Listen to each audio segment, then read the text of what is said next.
বিজয় লাভের জন্য মানুষ কি না করে থাকে, যে কোনো সম্ভাব্য প্রচেষ্টা করে, কিন্তু নিজের বিজয় লাভের জন্য বাজিতে যা ইচ্ছে তাই রেখে দেওয়া কি উচিত কাজ? কখনোই নয়। নিজের হারানো সম্মান, নিজের হারানো সম্পত্তি, নিজের হারানো অধিকার ফিরে পাওয়ার শুধু একটাই পথ রয়েছে, আর তা হলো পুরুষার্থ, দ্রুতক্রিয়া নয়। যে মানুষ নিজেই হেরে গেছে, নিজেই নিজের জয়লাভ করার জন্য অন্য কাউকে কিভাবে বাজিতে রাখতে পারে, এ হলো সম্পূর্ণরূপে অনুচিত।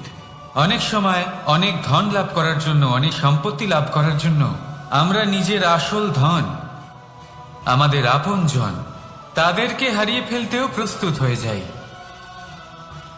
এটা একেবারেই উচিত নয়। যত বড়ই সংকট আসুক না কেন, আমাদের আপনজনদের আমাদের সাথেই রাখা উচিত। নিজের বিজয়ের জন্য ওনাদের বাজি রাখা ঠিক নয়। এই ভুল কেউ একজন করেছেন, আপনি তা ভুলেও করবেন না। রাধা রাধা। নারী জন্মসূত্রে কারোর কন্যা, ধর্মসূত্রে কারোর পত্নী, আর কর্মসূত্রে কারোর মা। আমাদের মনে এই ছবি আঁকা রয়েছে একজন নারীকে নিয়ে, তাই না?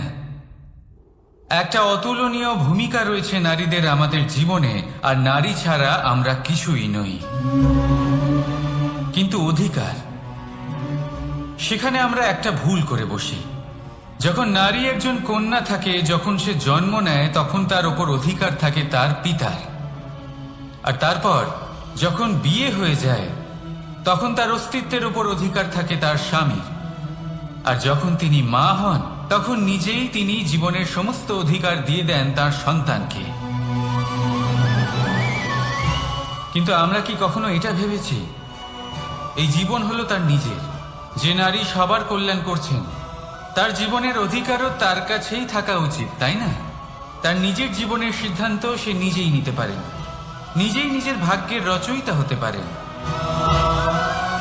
আর এর জন্য আমাদের নিজেদের পাল্টাতে হবে, দৃষ্টিভঙ্গি পাল্টাতে হবে। কারণ এই ধারণা সেটা আজ বা কালকের ব্যাপার নয়, এটা ঘটে চলেছে বহু বছর ধরে, আর চলতেই থাকবে যদি আমরা এটা না বদলাই। আর এটা তখনই সম্ভব হবে যখন আমরা নিজেদের মধ্যে পরিবর্তন আনব। তাই আজকের পর থেকে, এই মুহূর্ত থেকে, কোনো নারীর ওপর অকারণ অধিকার স্থাপনের আগে সহস্রবার ভেবে দেখবেন। কারণ যখন নারী নিজের অধিকার কেড়ে নিতে বাধ্য হবেন, তখন শুধু এবং শুধুমাত্র বিনাশই ঘটবে। রাধা রাধা।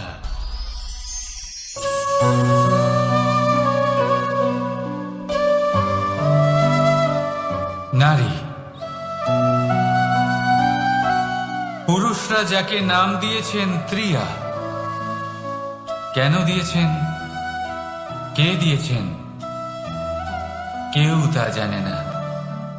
কথায় আছে, পুরুষরা ভাবেন যে ত্রিয়া, ভাবেন একরকম, বলেন অন্য কিছু, আর করেন অন্য কিছুই। কিন্তু সত্যিটা কি এটাই? আসল সত্যি হলো এটাই যে ত্রিয়া হলো সেই চরিত্রহীন পুরুষ, আর কেউ নয়। সেই পুরুষ যারা নারীকে বলেন যে আপনি হলেন মা, আপনি হলেন দেবী, আপনি হলেন বোন। আর ভাবেন কি? ভাবেন যে এই নারী হলো আমাদের পায়ের ধুলো, আর কিচ্ছু নয়। আর কি করেন? ওনাদের মাথায়, ওনাদের খোপায় মালা পরিয়ে দিয়ে ভাবেন যে ওনারা হলেন তাদের পায়ের ধুলোর সমান। একজন নারীর সম্মান ভঙ্গ করেন, তাদের দাসী মনে করেন। ভুলবেন না, যত্র নারীয়াস্ত পূজ্যন্তে রমন্তে তত্র দেবতা। অর্থাৎ যেখানে নারীকে পুজো করা হয়, সেখানে ঈশ্বর বাস করেন। আর যেখানে নারীকে অপমান করা হয়, সেখানে ঈশ্বর এবং ভাগ্য এই দুই রুষ্ট হয়। মনে রাখবেন, যদি নারী কল্যাণকারী হতে পারেন, তাহলে নারী মহাচণ্ডী রূপও ধারণ করতে পারেন। যদি একজন নারী মাতা হয়ে জন্মদান করতে পারেন, তাহলে নারী মৃত্যু হয়ে বিনাশও করতে পারেন। যেখানে নারী অপমানিত হবেন, সেখানে মহান ভারতও মহাভারতের পথে অগ্রসর হতে পারে। তাই মনে রাখবেন, নারীর অপমান যেন কখনোই না ঘটে। আর যদি কোথাও নারীর অপমান হয়, তার অর্থ হলো আপনার বিনাশ আপনার দিকেই আসছে। আর এটা হলো তার প্রথম পদক্ষেপের প্রথম পদধ্বনি। রাধা রাধা। যদি সন্তান কোনো দুষ্কর্ম করে, তাহলে সেই অপরাধ শুধু কি সেই সন্তানের? না, যদি সন্তান দুষ্কর্ম করে, তাহলে অপরাধী তার মাতা পিতাও, যারা পুত্রমোহর কারণে সেই অনুচিত কাজে তাকে বাধা দেননি। অপরাধী হলেন তার পিতামহ, যিনি নিজের কর্তব্যবোধের কারণে নিজের পরিবারের যত্ন নেননি, যিনি সন্তানকে কখনো শাস্তি দেননি। অপরাধী হলেন তার সেই গুরুও, যিনি নিজের শিষ্যের সেই দুষ্কর্ম দেখেও তাকে প্রতিহত করতে পারেননি। একজন হবু রাজার কর্তব্য হলো নিজের প্রজার কাছে সে যেন এক উদাহরণ প্রস্তুত করতে পারে। কিন্তু যদি এত অনুচিত উদাহরণ প্রস্তুত হয়ে থাকে, তাহলে মা বাবার, বাড়ির বয়োজ্যেষ্ঠদের কর্তব্য হলো ওনারা যেন সেটা সেখানেই থামায়, হয় ভালোবেসে, নয়তো শাস্তি দিয়ে। যদি না থামানো হয়, তাহলে মহাভারত অবশ্যম্ভাবী। অনেক ব্যক্তির মনে একটা প্রশ্ন জাগে আমাকে আর রাধাকে নিয়ে। বলেন যে, না আমি আর রাধা একসাথে থাকি, না আমাদের বিয়ে হয়েছে, আমি এখানে দ্বারকাতে, ও ওখানে বর্ষণাতে, তাও এত ভালোবাসা কি করে? এ কেমন সম্পর্ক? আমি তাদের একটা সহজ কথা বলতে চাই। আপনি কখনো আয়নার দিকে দেখেছেন? নিজের দুই চোখের দিকে তাকিয়ে জিজ্ঞাসা করুন, এই দুই চোখ একসাথে কেন বন্ধ হয়, একসাথে কেন খোলে, একসাথে কেন ঘুমোয়, একসাথে কেন কাঁদে? আজীবন কোনো এক মানুষের সাথে সম্পর্ক রাখা অবশ্যই সম্ভব, তাদের সাথে দেখা না করে। আমার আর রাধার ভালোবাসাও কিছুটা এরকমই, আর কিছুটা এরকমই হয় ভালোবাসা দুই নয়নের মতো, যারা কখনোই মিলিত হবে না, কিন্তু চিরকালের জন্য একসাথে জুড়ে থাকবে। এই অনুভূতি নিঃস্বার্থ হয়, আর এই নিঃস্বার্থ ভালোবাসা আপনাকে আনন্দের পথে অগ্রসর করে। জীবনে সবসময় নিঃস্বার্থভাবে ভালোবাসুন, শুধুমাত্র আনন্দই পাবেন। তাহলে আসুন আমার সাথে নিঃস্বার্থভাবে ভালোবেসে বলুন, রাধা রাধা। মানুষ, কোন ব্যক্তির নির্মাণ হয় কিভাবে?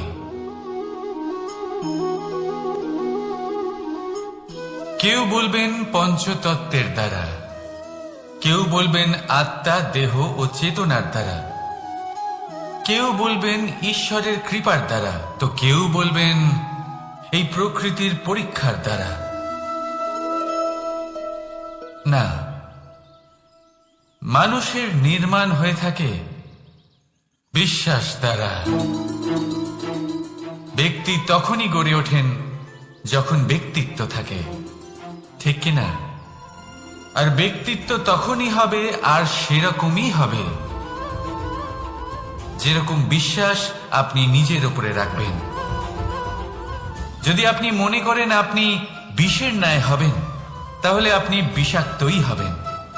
যদি আপনি এটা মনে করেন যে আপনি অমৃতের ন্যায় হবেন, তাহলে আপনি অমরই হয়ে যাবেন। যদি আপনি নিজের উপরে বিশ্বাস রাখেন যে আপনি সংসারের সব থেকে উঁচু পর্বতের শিখরে পৌঁছতে পারবেন, তাহলে আপনি অবশ্যই পৌঁছবেন। যদি আপনার এরকম মনে হয় যে আপনি এরকম কখনো করতে পারবেন না, তাহলে এরকম কখনোই হবে না। ভেবে দেখবেন, বিশ্বাসের মধ্যেই বিশ্ব বাস করে থাকে। তো আপনার অস্তিত্ব কেন করবে না? যেমন বিশ্বাস আপনি নিজের উপরে রাখবেন, তেমনই আপনি হয়ে উঠবেন। সেই জন্য নিজের উপরে বিশ্বাস রাখুন। আর হ্যাঁ, ভালোবেসে বলুন রাধা রাধা। শত্রুতা। একজন মানুষ অন্য মানুষের সাথে শত্রুতা করে বসেন, দুজন ঘনিষ্ঠ বন্ধু। এমনও এক সময় আসতে পারে যখন এনারা একে অপরের শত্রু হয়ে ওঠেন। এর অনেকগুলো কারণ হতে পারে, কিন্তু মূল কারণ হলো আলোচনা। আগে হ্যাঁ, আপনি যদি কারোর বিষয়ে আলোচনা করেন তাহলে সে আপনার শত্রু হয়ে যেতে পারে। এবার মনে একটা প্রশ্ন আসতে পারে যে এটা কিভাবে সম্ভব হতে পারে? আলোচনা, এটা তো অত্যন্ত জরুরি। যদি আমি নিজের বন্ধুর খারাপ কাজের বিষয়ে আলোচনাই না করি তাহলে সে শুধরবে কি করে? এ কথা সত্যি যে আলোচনা আবশ্যক, কিন্তু তার থেকেও বেশি গুরুত্বপূর্ণ এবং আবশ্যক হলো আপনার এই সিদ্ধান্ত এটাই যে আপনার এই আলোচনা কোন স্থানে করবেন। যদি এটা সবার সামনে করবেন ভাবেন, তাহলে তা অপমানও হয়ে যেতে পারে। যদি এটা আলাদাভাবে করেন তাহলে তা পরামর্শ হয়ে যায়। অপমান কেউ স্বীকার করতে পারেন না, কিন্তু পরামর্শ সকলের ভালো লাগে। তাহলে যদি আপন কারোর জন্য ভালো কিছু চান, কাউকে শুধরে দিতে চান, আর আপনার মনে হয় আলোচনা আবশ্যক, তাহলে সর্বপ্রথম সময়, পরিস্থিতি আর স্থানের কথা মনে রাখবেন। নয়তো এই আলোচনা আপনাকে খুব ভোগাতে পারে। তাহলে আসুন আমার সাথে ভালোবেসে বলুন রাধা রাধা। আপনার জীবনেও কি সমস্যা রয়েছে? অবশ্যই থাকবে। প্রত্যেকের জীবনেই সমস্যা থাকে। প্রত্যেক মানুষ জিজ্ঞাসাও করেন যে এই সমস্যা আসলে কি আর কেন আসে জীবনে। আপনাকে একটা কথা বলে দিই যে সমস্যা আসলে সেটা নয় যা আপনার পথে বাধা সৃষ্টি করে, বরং সমস্যা হলো সেটাই যেটা আপনি তখন দেখতে পান যখন আপনার একাগ্রতা আপনার পথ থেকে, আপনার লক্ষ্য থেকে সরে যেতে থাকে। আর এই সমস্যাগুলি দূর করার জন্য, এর সমাধান করার জন্য একটাই পথ আছে। নিজের সমস্ত ভাবনা আরো একবার একাগ্র করুন নিজের পথের দিকে, নিজের লক্ষ্যের দিকে। আপনার সমস্ত ভাবনা যদি কেন্দ্রীভূত হয় নিজের লক্ষ্যে, তাহলে এই সমস্যা দূরে থাকবে। যদি এরকম না হয়, যদি আপনার মন একটু অন্যদিকে চলে যায়, তাহলে এই সমস্ত সমস্যা আবার সামনে চলে আসে আর বাড়তেও থাকে। দেখুন, যেখানে আপনার লক্ষ্য রয়েছে, বাণ যদি সেখানেই চালাতে হয়, তাহলে দৃষ্টি তো সেদিকেই রাখতে হবে। তবেই তো আপনি সেই লক্ষ্য ভেদ করতে পারবেন। সেই জন্য মনে রাখবেন, সর্বদা লক্ষ্য রাখবেন নিজের পথে, সেই পথেই সামনে এগোতে থাকুন নিজের লক্ষ্যের দিকে। আপনি যত সামনে এগোতে থাকবেন এই সমস্যা তত পিছিয়ে যাবে। তাহলে আসুন আমার সাথে ভালোবেসে বলুন রাধা রাধা। এই পাখিরা সত্যি খুব সুন্দর, আমার খুব ভালো লাগে। আপনি নিশ্চয়ই শুনে থাকবেন যে কিছু পাখির কাছে ডানা অবশ্যই থাকে, কিন্তু উড়তে পারে না। তারা চায় উঁচু আকাশে উড়ে বেড়াতে এবং মেঘেদের সাথে কথা বলতে, করতেই পারে না। এবার এই সংসারেও পাওয়া যায় ঘুড়িও। এদের মধ্যে না জীবন আছে, না প্রাণ আছে, আর না আছে ডানা, কিন্তু এরা আকাশের সাথে কথা বলে, হাওয়ার বেগের সাথে কথা বলে, আনন্দ করে, উৎফুল্ল হয়ে ওঠে।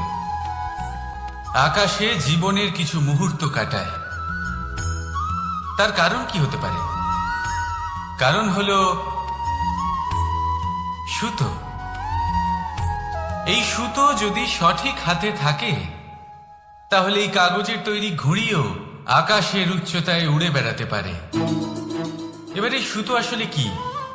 এই সুতো হলো আসলে ভালোবাসা, এই সুতো হলো আসলে বিশ্বাসের। আর এটা আপনি দিয়ে থাকেন তাদের হাতে যাদের আপনি বিশ্বাস করেন, যাদের আপনি নিজের সর্বস্ব দিয়ে দেন। ভেবে দেখুন, এই ভালোবাসা আর বিশ্বাসের সুতো আপনি যদি সঠিক মানুষের হাতে দিয়ে দেন, তাহলে আপনি অনেক উচ্চতায় উঠতে পারবেন, আকাশের উচ্চতায় উড়ে বেড়াতে পারবেন, মেঘের সাথে কথা বলতে পারবেন, পাখিদের মতো উড়তে পারবেন, যা ইচ্ছে তাই করতে পারবেন। শুধু এই মানুষ সঠিক হতে হবে, এমন একজন মানুষ যার মনে আপনার জন্য ভালোবাসা রয়েছে, এমন এক মানুষ যার মনে কোনো স্বার্থ নেই, যিনি পরোপকারী, এমন একজন ব্যক্তি যিনি আপনার অস্তিত্বকে বাইরে নিয়ে আসতে পারবেন, তাকে উজ্জ্বল করে তুলবেন। তাহলে ভালোবাসুন, আনন্দ করতে থাকুন, আর এই আনন্দ সহকারে বলুন, রাধা রাধা।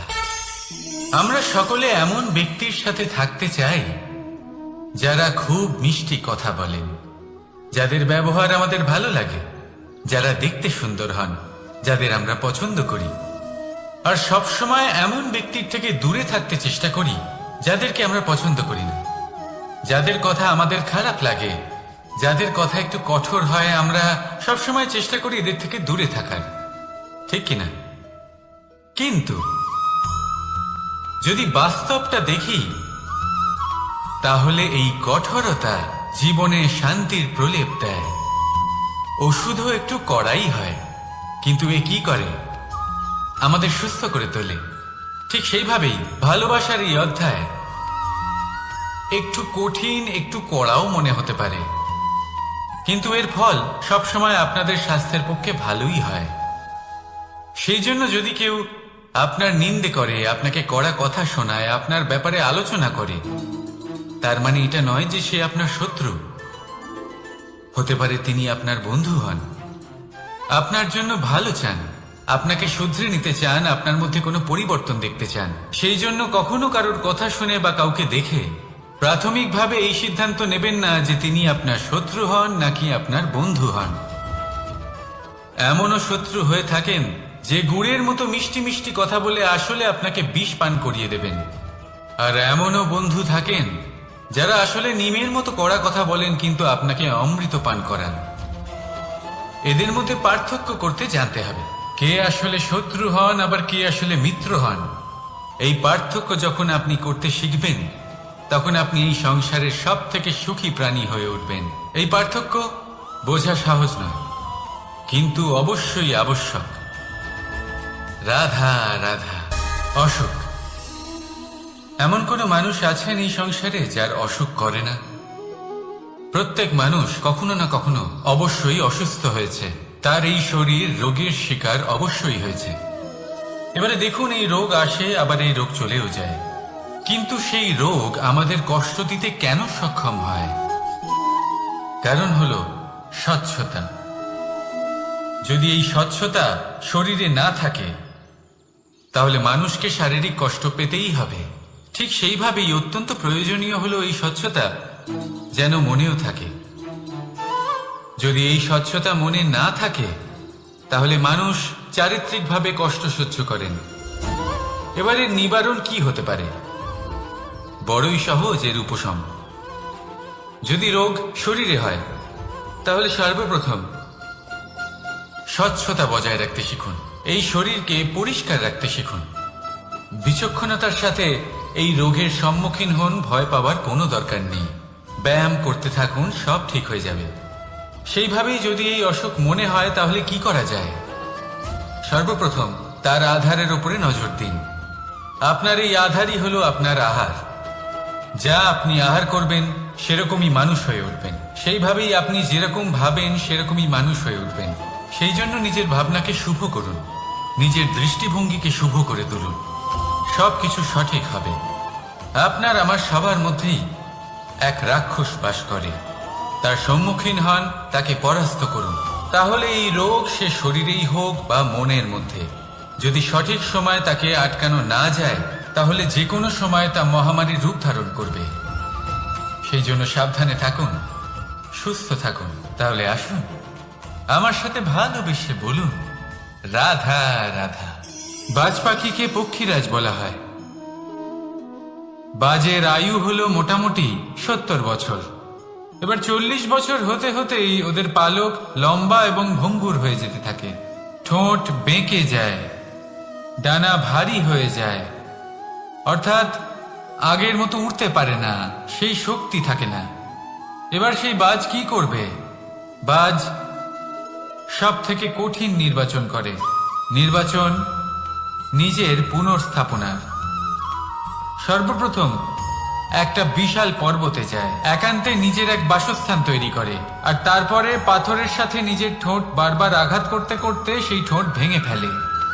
তারপরে সে অপেক্ষা করে সেই ঠোঁট পুনর্নির্মাণ হওয়ার। তারপর সেটাই করে নিজের পালকের সাথে।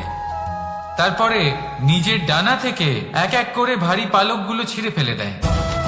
আর তারপর 150 দিনের এই যন্ত্রণা সহ্য করার পরে ও ফিরে পায় নিজের ওড়বার অনন্য ক্ষমতা, সেই শক্তি। আর তারপরে ও জীবনের পরবর্তী 30 বছর বাঁচে। কি বুঝলেন আপনি? যদি ইচ্ছে শক্তি থাকে তাহলে একজন দুর্বলও শক্তিশালী হতে পারে। আপনিও এটাই করুন, নিজের অতীতের যন্ত্রণার বোঝাগুলিকে ত্যাগ করুন আর কল্পনার খোলা আকাশে উন্মুক্ত হয়ে উড়ে বেড়ান। নিজের পুনর্স্থাপনা করুন, তবেই সর্বশ্রেষ্ঠ হতে পারবেন। আর মনে রাখবেন, এই ছোট ছোট পদক্ষেপই বড় বড় শিখরে পৌঁছে দিতে পারে। তাহলে আসুন আর আমার সাথে ভালোবেসে বলুন, রাধা রাধা। আপনি কি কখনো জলকে নিজের মুঠোতে ধরে রাখার চেষ্টা করেছেন? চলুন আজ করা যাক।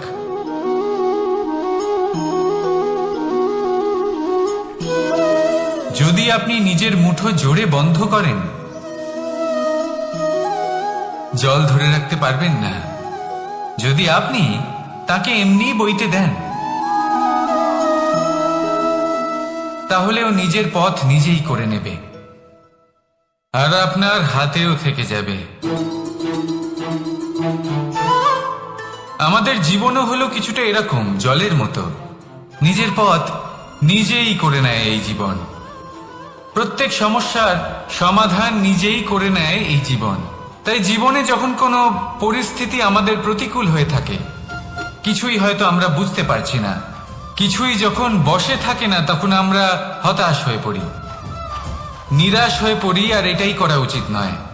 শান্ত মনে দেখতে হবে যে এই জীবনে আসলে কি ঘটে চলেছে। কষ্ট সবাই ভোগ করেন। কষ্ট পেলে কেউ রেগে যান, রেগে গিয়ে পরাক্রম দেখান। এটাই তো করা উচিত নয়। শান্ত মনে সেটাই করতে হবে যা জীবন আমাদের শেখাতে চাইছে। জীবন আমাদের সব শিখিয়ে দেবে, শুধু মনে রাখবেন কখন প্রয়াস করতে হবে আর কখন আমাদের প্রতীক্ষা করতে হবে, সেটা আগে আপনাকে বুঝতে হবে। তাহলে আসুন আমার সাথে ভালোবেসে বলুন, রাধা রাধা। বল, শক্তি, পরাক্রম এই সংসারের বিকাশের মূল। কিন্তু কখনো ভেবেছেন যে প্রকৃতি আমাদের এই বল, শক্তি, পরাক্রম কেন দিয়েছেন? যাতে আমরা জীবনে কারোর উদ্ধার করতে পারি, কাউকে সাহায্য করতে পারি, কারোর জন্য ভালো কিছু করতে পারি, কোনো গরিব অসহায় মানুষের জন্য কিছু করতে পারি। এই বল, এই শক্তির সদ্ব্যবহার করতে পারি।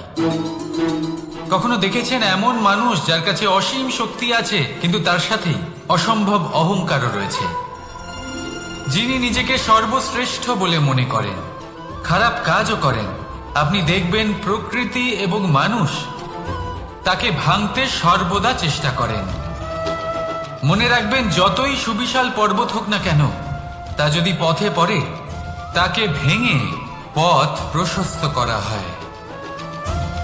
যদি আপনার কাছে বল থাকে, শক্তি থাকে, পরাক্রম থাকে, তাহলে তার সদ্ব্যবহার করুন। কাউকে সাহায্য করুন, কাউকে রক্ষা করুন। যদি আপনি আপনার শক্তির দুর্ব্যবহার করেন, তাহলে মনে রাখবেন আপনি নিজের বিনাশ নিজেই আমন্ত্রণ করছেন। এবার বল অর্জন করার পরে, শক্তি অর্জন করার পরে আপনি নিজেকে বিনাশ করতে চান নাকি এই সংসারের উদ্ধার করতে চান, সিদ্ধান্ত আপনার। রাধা রাধা। মানুষ আর ধন, এই দুইয়ের মধ্যে সম্পর্ক খুব ঘনিষ্ঠ। ধন হলো সেই শক্তি যার ব্যবহার মানুষ করে থাকে সাংসারিক বস্তু ক্রয় করার জন্য, নিজের জীবন যাপন করার জন্য। আর মানুষ হলো সেই শক্তি যারা ধনকে গুরুত্বপূর্ণ করে তোলেন। এবার একটা কথা বলি, ব্যবহার করা উচিত ধনকে আর ভালোবাসা উচিত মানুষকে। এটা বেশিরভাগ মানুষই বোঝেন না। মানুষ এখানেই সব থেকে বড় ভুল করে বসেন। তারা ভালোবাসেন ধনকে আর ব্যবহার করেন মানুষকে। এ হলো অনুচিত। দেখুন, আপনি একটা সূচের দ্বারা যুদ্ধ করতে পারবেন না, আর কোনো তলোয়ার দ্বারা বস্ত্র সেলাই করতে পারবেন না, তাই না? কোনটা কিসের জন্য হয় সেটা বোঝা অত্যন্ত জরুরি। আপনিও সঠিক দিকে অগ্রসর হন। মানুষকে ভালোবাসুন আর ধনকে ব্যবহার করুন। যদি আপনি মানুষকে ব্যবহার করেন তাহলে আপনি ভালোবেসে ফেলবেন ধনকে, আর এই ভালোবাসা ধীরে ধীরে পরিণত হবে লোভে, আর ধীরে ধীরে এটা আপনাকে বিনাশ করে দেবে। তাহলে সমস্ত মানুষকে ভালোবাসুন আর এইভাবে ভালোবেসে বলুন, রাধা রাধা। সাফল্য কে না চান? সাফল্য লাভ করা, শিখরে পৌঁছানোর আলাদাই একটা আনন্দ রয়েছে। আর আপনজনদেরও কে না চান? প্রত্যেক মানুষ চান যেন জীবনে তার কোনো আপনজন থাকে, যারা সব সময় তাদের সাথে থাকবে। কারণ আপনজনের সাথেই তো সাফল্যের আনন্দ সব থেকে বেশি পাওয়া যায়। কিন্তু আসলে কি হয়, অনেক সময় সাফল্যের খোঁজে সেই পথে চলতে চলতে আমরা আপনদের থেকে দূরে চলে যাই। না চাইতেও দূরে চলে যেতে হয়, ওনাদের সাথে সময় কাটাতে পারি না। আর আমরা ভুলে যাই যে সাফল্যের আসল আনন্দ আপনজনদের সাথেই পাওয়া যায়। সফল হওয়ার পরে আপনদের সাথে দেখা হলে তাদের চোখে আমাদের জন্য যে আবেগ থাকে, যে সম্মান, যে প্রেম থাকে, সেটাই হলো আসল পুরস্কার। আমরা সেই কথা ভুলে যাই এবং একা হয়ে পড়ি। বেশিরভাগ সময় এটাই হয়। বেশিরভাগ সময় সফল মানুষগুলি একা হয়ে যান। এবার আপনি কি চান? আপনি অসফল হয়ে দিনগুলি একাকিত্বে কাটাতে চান, নাকি সফল হয়ে আপনজনদের সাথে আনন্দে থাকতে চান? সেই সিদ্ধান্ত আপনার। সাফল্যের পেছনে ছুটুন, নিজেকে উজাড় করে দিন, কিন্তু আপনজনদের সঙ্গ ত্যাগ করবেন না। সেই আপনজন যারা আপনার সাফল্যের জন্য দায়ী, সেই আপনজন যিনি আপনার সাফল্যে আনন্দ পান, সুখ লাভ করেন, তাদের কখনো ত্যাগ করবেন না। আসুন আমার সাথে ভালোবেসে বলুন, রাধা রাধা। ভগবান আর ভক্ত যখন এক আকার হয়ে যায়, যখন ভক্ত তার ভগবানের প্রতি এবং নিজের জীবনের উদ্দেশ্যের প্রতি সম্পূর্ণরূপে সমর্পিত হয়, তখন জন্ম নেয় ভক্তি। এই সংসারের সমস্ত আশা হয়তো আপনার সঙ্গ ত্যাগ করে দিতে পারে, তখনও ভক্তি সাথে থাকবে। ভক্ত আর ভগবান যখন এক আকার হয়ে যায়, তাদের মধ্যে কোনো পার্থক্য থাকে না। তারা এক হয়ে যায়, এক ব্যক্তিত্ব, এক অস্তিত্ব। সেই জন্য কখনো জীবনে যে কোনো রূপেই, যে কোনো প্রকারেই, যে কোনো ঈশ্বরকে মান্য করুন। মনের মধ্যে শ্রদ্ধা ভাব জাগ্রত করুন, মনে ভক্তি ভাব জাগ্রত করুন। এই সমগ্র সংসারে সব কিছু আপনাকে ছেড়ে চলে গেলেও তখনও এই ভক্তি শুধুমাত্র আপনার উত্থান ঘটাবে। তাই মনে ভক্তি জাগ্রত করুন আর আমার সাথে ভালোবেসে বলুন, রাধা রাধা। শব্দই হলো শূন্য, শব্দই হলো আরম্ভ, শব্দই হলো অন্ত, শব্দই হলো অমর, শব্দই হলো ব্রহ্ম। এই শব্দ হলো অত্যন্ত বিশেষ। কেউ কাঁদলে তাকে হাসিয়ে তোলে, কেউ হাসলে তাকে কাঁদিয়ে দেয়। কারোর মনে উদ্দীপনা জাগিয়ে তুলতে পারে, আবার কারোর মনে কাঁটা হয়ে বিঁধে থাকতে পারে। একটা অত্যন্ত গুরুত্বপূর্ণ কথা যা বোঝা অত্যন্ত আবশ্যক। আপনার মন, আপনার হৃদয় যতই শুদ্ধ হোক না কেন, যতই পবিত্র হোক না কেন, আপনার দৃষ্টিভঙ্গি যতই স্পষ্ট হোক না কেন, যদি আপনার কথা পবিত্র না হয়, যদি আপনার শব্দ শুদ্ধ না হয়, তাহলে তা আপনাকে আপনার কর্মফল ভোগ করতে বাধ্য করবেই। একটা সহজ উদাহরণ দিই। আপনার জীবনে এমন কেউ অবশ্যই থাকবেন যাকে আপনি পছন্দ করেন না, যিনি হয়তো অধর্মী মানুষ, যিনি হয়তো দুর্বুদ্ধি সম্পন্ন মানুষ, কিন্তু তার জন্য অপশব্দ প্রয়োগ করলে তার মধ্যে কোনো পরিবর্তন আসবে না, তার মানসিকতা বদলাবে না, শুধু মনে প্রতিশোধ স্পৃহা জেগে উঠবে, মনে হিংসা জাগবে, আর কিচ্ছু নয়। সেই জন্য নিজের শব্দকে নিয়ন্ত্রণ করুন, নিজের কথা সংযত করুন। শ্রেষ্ঠ থেকে শ্রেষ্ঠতর মানুষকেও সাবধানী হতে হয়, কারণ যদি এই শব্দের প্রয়োগ সঠিক না হয়, তাহলে আজীবন মানুষকে নির্বাক হয়ে থাকতে হতে পারে।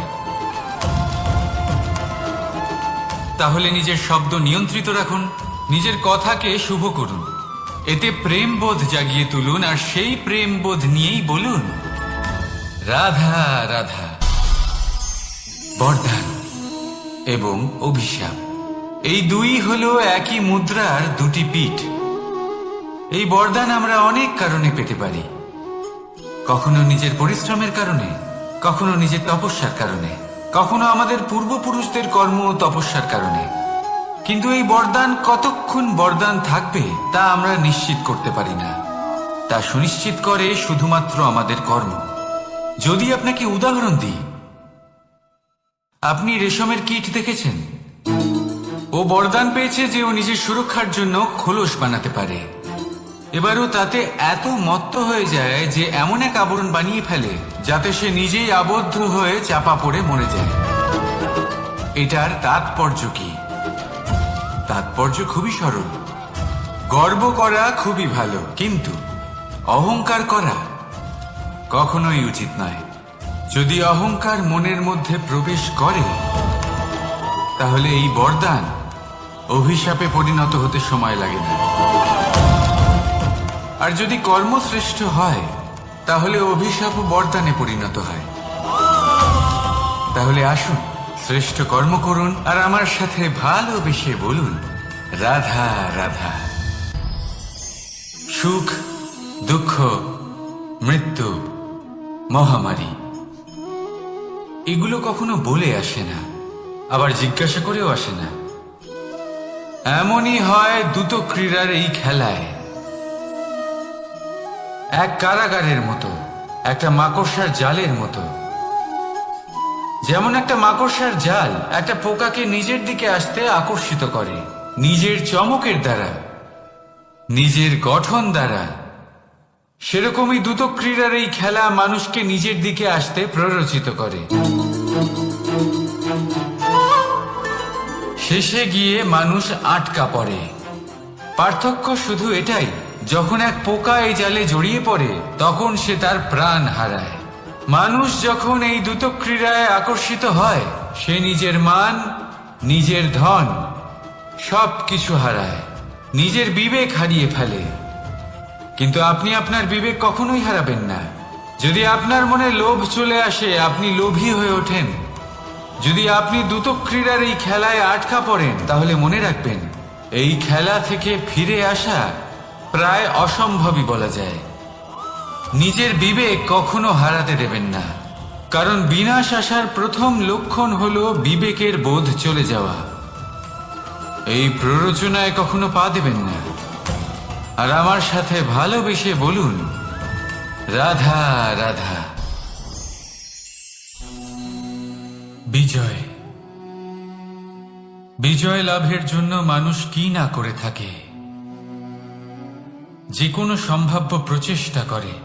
কিন্তু নিজের বিজয় লাভের জন্য বাজিতে যা ইচ্ছে তাই রেখে দেওয়া কি উচিত কাজ? কখনোই নয়। নিজের হারানো সম্মান, নিজের হারানো সম্পত্তি, নিজের হারানো অধিকার ফিরে পাওয়ার শুধু একটাই পথ রয়েছে, আর তা হলো পুরুষার্থ, দ্রুত ক্রীড়া নয়। যে মানুষ নিজেই হেরে গেছে, নিজেই নিজের জয়লাভ করার জন্য অন্য কাউকে কিভাবে বাজিতে রাখতে পারে? এ হলো সম্পূর্ণরূপে অনুচিত। অনেক সময় অনেক ধন লাভ করার জন্য, অনেক সম্পত্তি লাভ করার জন্য আমরা নিজের আসল ধন, আমাদের আপনজন, তাদেরকে হারিয়ে ফেলতেও প্রস্তুত হয়ে যাই। এটা একেবারেই উচিত নয়। যত বড়ই সংকট আসুক না কেন, আমাদের আপনজনদের আমাদের সাথেই রাখা উচিত। নিজের বিজয়ের জন্য ওনাদের বাজি রাখা ঠিক নয়। এই ভুল কেউ একজন করেছেন, আপনি তা ভুলেও করবেন না। রাধা রাধা।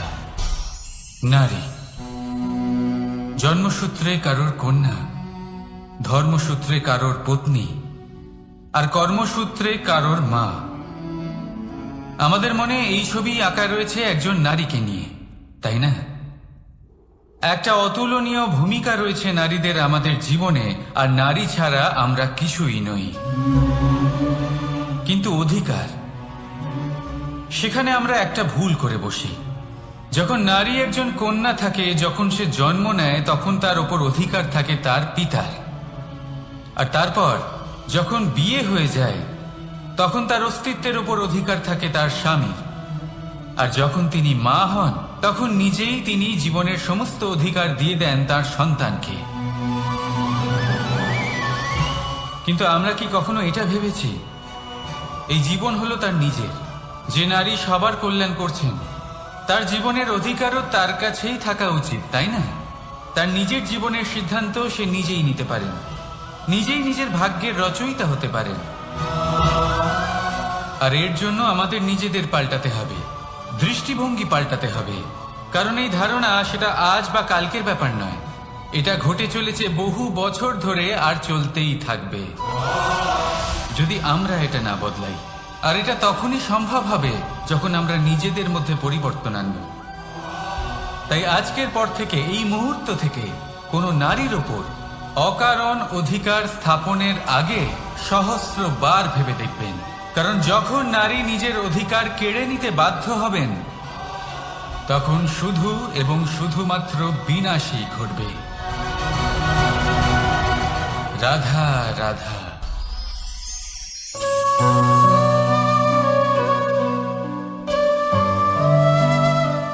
নারী, পুরুষরা যাকে নাম দিয়েছেন ত্রিয়া, কেন দিয়েছেন, কে দিয়েছেন, কেউ তা জানে না। কথায় আছে, পুরুষরা ভাবেন যে ত্রিয়া, ভাবেন একরকম, বলেন অন্য কিছু, আর করেন অন্য কিছুই। কিন্তু সত্যিটা কি এটাই? আসল সত্যি হলো এটাই যে ত্রিয়া হলো সেই চরিত্রহীন পুরুষ, আর কেউ নয়। সেই পুরুষ যারা নারীকে বলেন যে আপনি হলেন মা, আপনি হলেন দেবী, আপনি হলেন বোন। আর ভাবেন কি? ভাবেন যে এই নারী হলো আমাদের পায়ের ধুলো, আর কিচ্ছু নয়। আর কি করেন? ওনাদের মাথায়, ওনাদের খোপায় মালা পরিয়ে দিয়ে ভাবেন যে ওনারা হলেন তাদের পায়ের ধুলোর সমান। একজন নারীর সম্মান ভঙ্গ করেন, তাদের দাসী মনে করেন। ভুলবেন না, যত্র নারীয়াস্ত পূজ্যন্তে রমন্তে তত্র দেবতা। অর্থাৎ যেখানে নারীকে পুজো করা হয়, সেখানে ঈশ্বর বাস করেন। আর যেখানে নারীকে অপমান করা হয়, সেখানে ঈশ্বর এবং ভাগ্য এই দুই রুষ্ট হয়। মনে রাখবেন, যদি নারী কল্যাণকারী হতে পারেন, তাহলে নারী মহাচণ্ডী রূপও ধারণ করতে পারেন। যদি একজন নারী মাতা হয়ে জন্মদান করতে পারেন, তাহলে নারী মৃত্যু হয়ে বিনাশও করতে পারেন। যেখানে নারী অপমানিত হবেন, সেখানে মহান ভারতও মহাভারতের পথে অগ্রসর হতে পারে। তাই মনে রাখবেন, নারীর অপমান যেন কখনোই না ঘটে। আর যদি কোথাও নারীর অপমান হয়, তার অর্থ হলো আপনার বিনাশ আপনার দিকেই আসছে। আর এটা হলো তার প্রথম পদক্ষেপের প্রথম পদধ্বনি। রাধা।